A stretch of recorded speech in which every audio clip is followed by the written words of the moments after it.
안녕하십니까 시청자 여러분, 망꾸 엑스파일 망했다의 망꾸입니다. 오늘 전해드릴 사건은 경기도 포천에서 있었던 미제 사건인데요. 사건 당시부터 현재까지도 여러분들에게, 대중들에게는 매니큐어 살인 사건이라고도 불리는 미제 살인 사건입니다. 오늘 망꾸 엑스파일, 바로 포천 여중생 살인 사건입니다.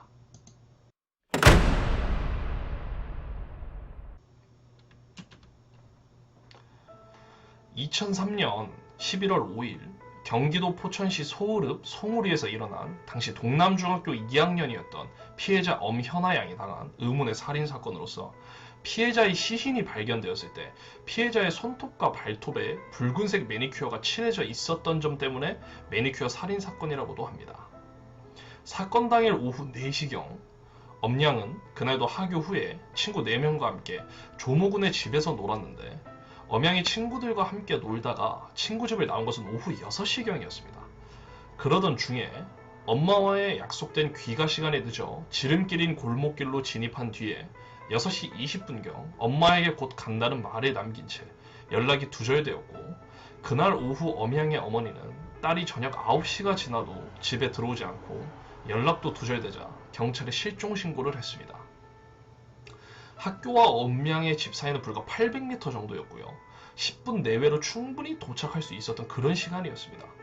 그 후 실종 신고를 받고 수사를 진행 중이던 경찰도 결국 피해자를 찾지 못하였고, 수사에 난항을 겪고 있던 도중에 실종 23일째 되던 날 11월 28일에 경기도 의정부시 밀락동 일대에서 피해자의 가방, 양말, 그리고 교복 넥타이, 장갑, 공책 등이 발견되었습니다.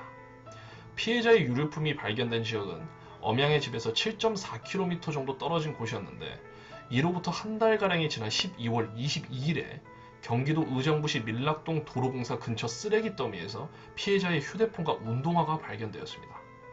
이 두 유류품들은 마치 경찰의 수사를 농락하듯 쓰레기 더미 가장 위쪽에 놓여져 있었는데요. 이러한 단서들을 가지고 경찰은 수사에 박차를 가했지만 결국 해를 넘겨도 엄양을 찾지 못하자 2004년 2월 3일에 포천경찰서는 수사 전담반을 2개 반으로 확대하고 군인이었던 엄양의 아버지의 협조 요청에 의해 군부대 장병들까지 동원하여 실종 장소 일대를 샅샅이 수색했습니다. 엄양은 닷새 후인 2월 8일 오전 9시경 경기도 포천시 소읍 이동교리의 한 배수로에서 발견되었는데요. 실종된 지 무려 95일 만의 일이었습니다.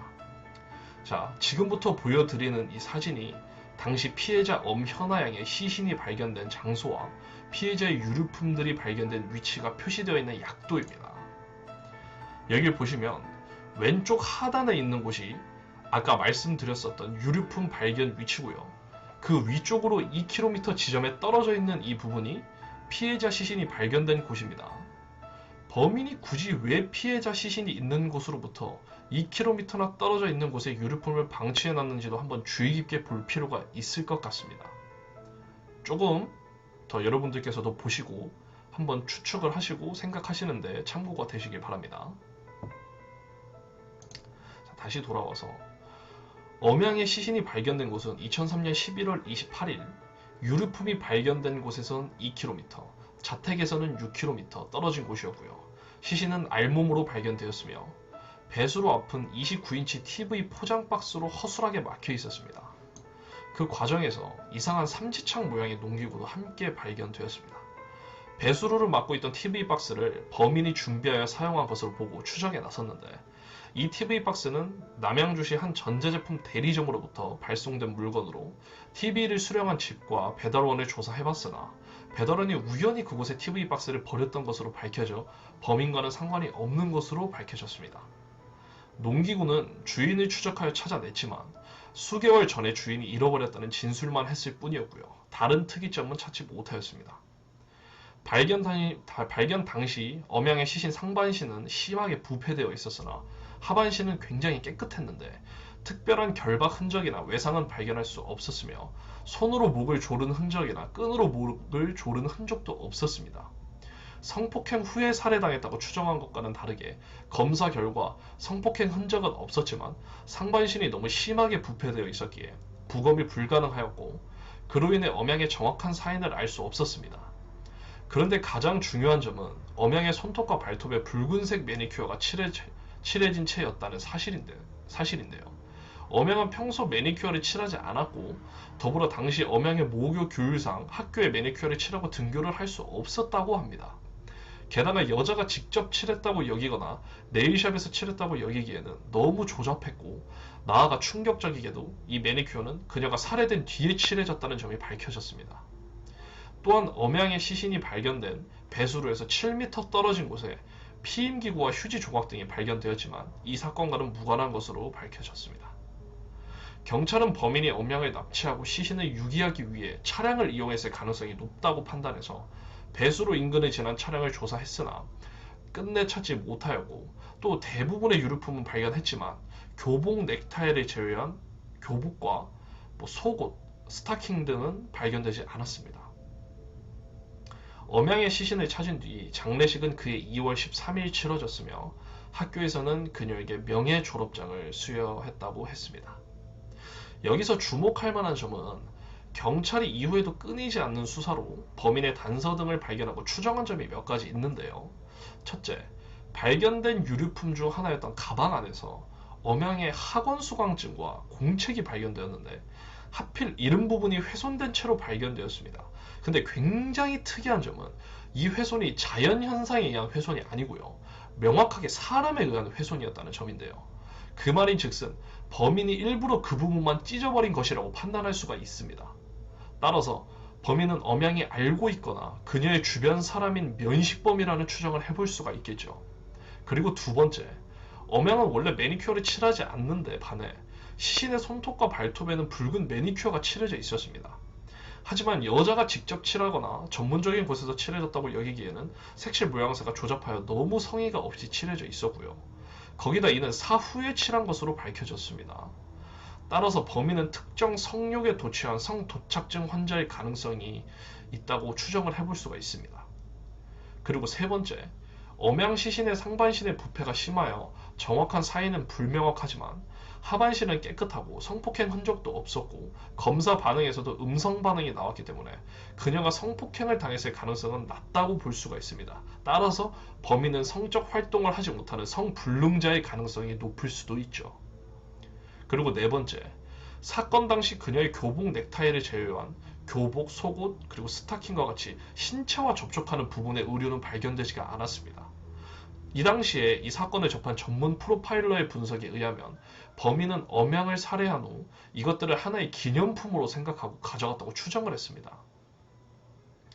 따라서 범인은 엄양의 물품을 보고 범행 당시를 떠올리며 쾌감이나 흥분을 느끼는 그런 변태적 성향을 가진 사람이라고 볼 수가 있겠죠.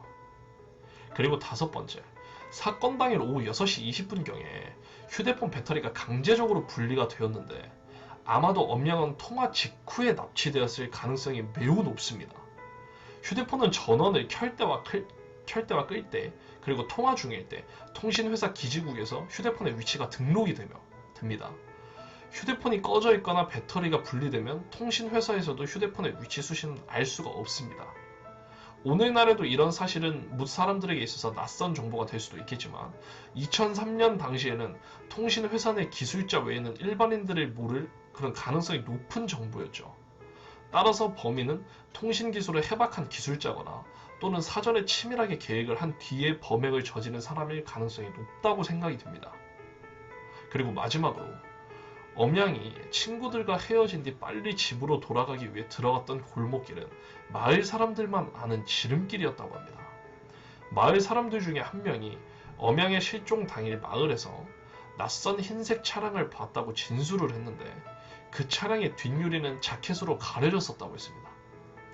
이 차량이 엄양의 실종에 사용되었을 가능성은 매우 희박할 수도 있겠지만 최소한 차량을 이용해 납치하고 살해한 뒤 유기했을 가능성이 높죠. 따라서 범인은 마을 지리를 굉장히 잘 아는 사람이 아닐까 또 생각을 해봄직하게 되고요. 또한 이 사건과는 별개로 이 당시 포천에서 또 다른 범죄 사건들이 몇 가지 있었습니다. 2003년 6월에는 포천시 소호읍에 사는 여중생 2명이 귀가 중에 승용차를 탄 남자 3명에게 납치가 되어 성폭행당한 뒤 풀려난 일이 있었습니다. 그 두 여중생들은 여름 방학 직전이었던 당일 송우리 시장 부근에서 납치를 당했는데 군청색 승용차에 탄 20대에서 30대로 보이는 남자 3명이 앞발을 잘 안다며 다가왔고 범인들은 그녀들의 승용차에 태운 뒤 성폭행을 하였습니다. 그런 뒤에 그들을 동두천시 방향으로 끌고 가다가 풀어주었던 일이 있었고요. 그해 8월에는 한 낚시꾼이 경기도 포천시 소우릅 고모 3리 고모저수지 앞에서 도로변 수풀에 버려져 있던 20대로 추정되는 여자 변사체를 발견해서 신고한 일이 있었는데 경찰은 시신의 부패가 너무 심해서 결국 사망 원인이나 신원을 밝혀내지는 못했다고 합니다. 여성의 시신이 발견된 곳은 엄량이 납치된 것으로 추정되는 지점에서 불과 4.5km 정도 떨어져 있었으며 편도 1차로의 도로에서 10m가량 떨어진 숲을 속이었는데 경찰은 조사 중에 이 두 사건을 엄양 살해 사건과 관련지어 조사를 했지만 별다른 단서를 찾아낼 수는 없었다고 얘기했습니다. 결국 이 사건은 현재도 미제 사건으로 남아 있으며 범인이 잡히지 않은 상태입니다. 그래도 이런 표현을 쓰기엔 그렇지만 그래도 불행 중 다행인 건 이 사건의 살인죄 공소시효가 폐지되면서 범인이 죽기 전에 붙잡히면 언제든 죗값을 치를 수 있게 되었다는 점과 이 사건이 지난 한참 후이지만 결정적인 점 한 가지가 훗날 밝혀지게 되는데 바로 이 사건의 범인 몽타주입니다. 16년 만에 이 사건의 실마리를 찾은 것은 동일범으로 보이는 인물에 의한 유사한 미수 사건이 있었고요. 이때 탈출한 목격자가 용기를 내어 제보를 했기 때문인데요. 증언에 따르면 타지에 살던 피해자가 포천으로 올라온 어느 금요일 귀가하던 길목에 있던 공업사에서 대기 중인 흰색 승용차가 피해자의 보행 속도에 맞춰 따라왔고 동승을 제안했다고 했습니다. 가까운 거리라 거절하고 싶었지만 피해자는 운전자의 태도가 거부를 하기 힘들고 위압적인 모습을 보여 탑승을 하게 되었다고 밝혔는데요. 운전자는 탑승 후 피해자의 나이를 물었고 이후에는 별다른 말 없이 운전을 했다고 했습니다. 그러나 운전자는 목적지에 다다르고도 멈추지 않았고요.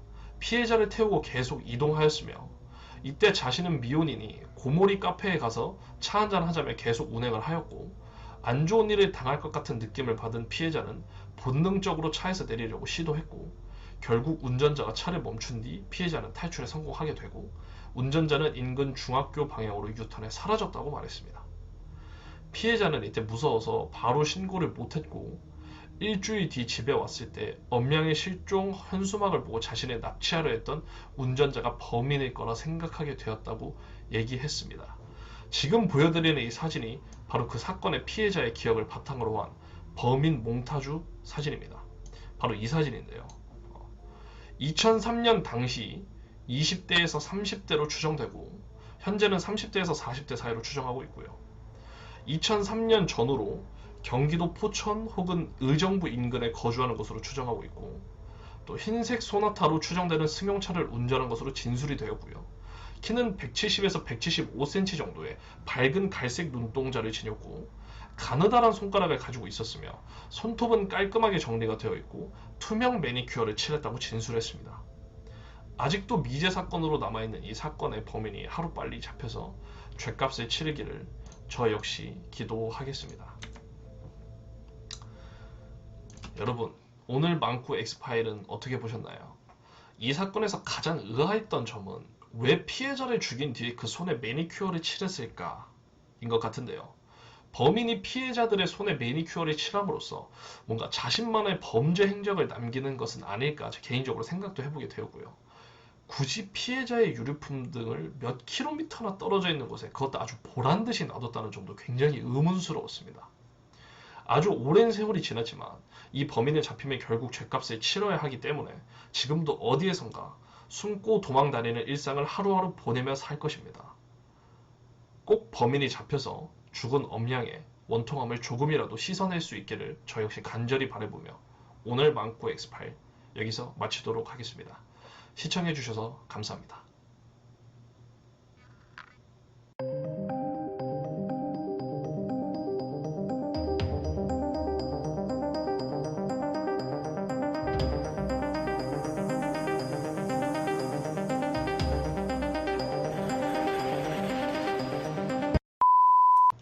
이게 사건들을 막 보다가 매주 내가 준비를 하잖아. 자료조사를 하고. 근데 요거에 보신 분은 보신겠지만 제 신정동 그 엽기토끼 사건이 있었잖아요. 그 사건에 그 유튜브로 올리고 나서 댓글이 달렸었어. 그 포천 매니큐어 살인 사건이랑 그 대구 여학생 납치 사건이 있었거든. 근데 뭐 우리 시청자 중에 뭐 달았으면 뭐 할 말은 없는데 그 댓글을 그렇게 단 거야. 이것도 한번 알아봐 주세요. 이것도 한번 다뤄주세요. 이랬는데 문득 드는 생각이, 어쨌든 이 사람들은 지금 도주를 하고 있고 안 잡혔잖아, 그지? 그리고 자기가 그런 저지른 사건들이 매스컴에 대대적으로 보도가 되면 나는 살인범이단가 내가 살인범이다라는 영화 보신 분 있을 거예요. 거기서도 그 살인 사건에서도 실제 그 범죄자가, 범인 가해자가, 범인이 광고에 미친 그런 증후군이 있어요. 내가 살인을 한 사건을 대대적으로 매스컴에 때려서 보도를 하고 그거에 대해서 흥분과 쾌락을 느끼는 그런 증후군이 있었어. 그 당시에 범인, 그게 실제 있었던 실화예요. 실화를 바탕으로 만들어진 영화예요, 그게. 근데 그거처럼 범죄자들이 자기 한 것 마냥 약간 영웅심리 이런 게 있다 이거지. 근데 내 유튜브에 댓글을 단 사람이 한 번쯤은 그런 생각이 들더라고. 문득 일반 사람들은 그런 걸 생각할지 안 할지 모르겠지만 나는 그 생각이 들었어요.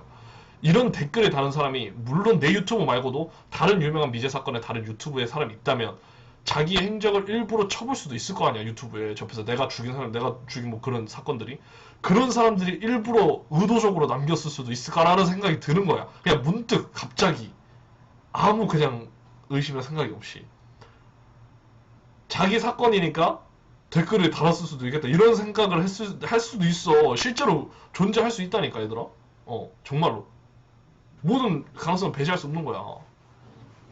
이 사람이 실제 범죄자고 내 유튜브에 댓글을 남겨서 자기가 저질렀던 그 사건들을 보도하는 식으로 얘기를 해달라.